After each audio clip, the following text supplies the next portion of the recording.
výstava 3 lamři. Dovolím si vám představit nejstaršího, Aleše.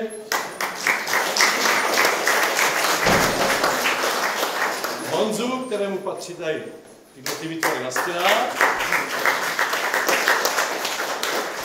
A pro dámy tady ještě. Třetí lamr vytvořil spousty šperků. Jak prodám? A ne všechny. To tebe to mění, ne náušnice.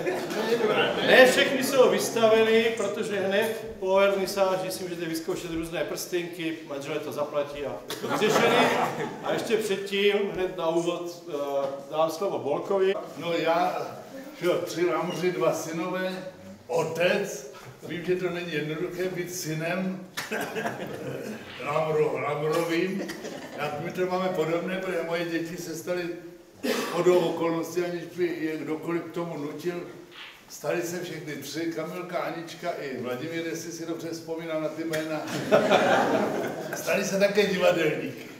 A vím, že Vladimír, který už točí i filmy, tak přišel na takový mejdan filmový, který se tak průběžně mejdan do filmování trošku je. Ty lidi se scházejí někde na recepci těch hotelů, nebo...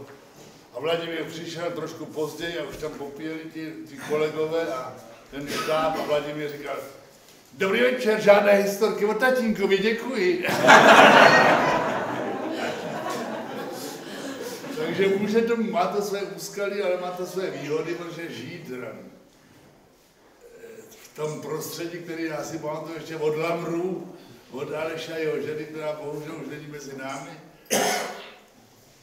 bylo takové vždycky i pro nás nemalíře inspirující. No. A já si vzpomínám na jednu historku, kterou jsem říkal, když Aleš měl výstavu u nás v divadle ve foaje. No, to není ani historka, to je to spíše takovým důkazem o existenci boží. Tam šli jsme se Šantal blahé paměti po Nerudově třídě, kluci, možná si na to pamatujete, když neví, tak váš bratr.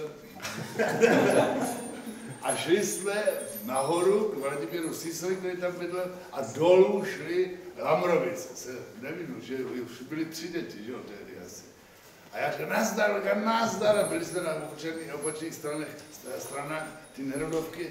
No nazdar, no vidíš to, já říkám, no to je náhoda. A on říká, no tady mám ateliér, no tak pojďte se podívat. Tak jsme se šli podívat, měli jsme peníze, přijeli jsme ze zájezdu, ze západu.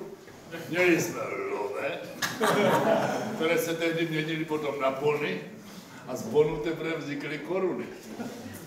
A teď jsme byli v tom ateliéru oseděni tou nádherou jeho malém, jeho obrazu. No a koupili jsme 2 obrazy. 2. Jeden se jmenuje Velké koupání a druhý se jmenuje Přelet ptáků. Oba má Šantal. A teď Aleš mi říká, dívej se, jaká to je náhoda, to je tak nádherné. My jsme šli z kostela, já jsem říkal, jak děti, kluci, modlete se, ať se něco stane, nemáme žádné peníze, ať se něco stane. A najednou potkám vás a vykoupíte 2 obrazy. V kostele se pomodlili, z kostela šli, potkali nás, my jsme koupili obraz, rodina šla dál, díky mě jste tady. Takže potom opravdu těžké nevěřit v jeho existenci. Hospodin opatří.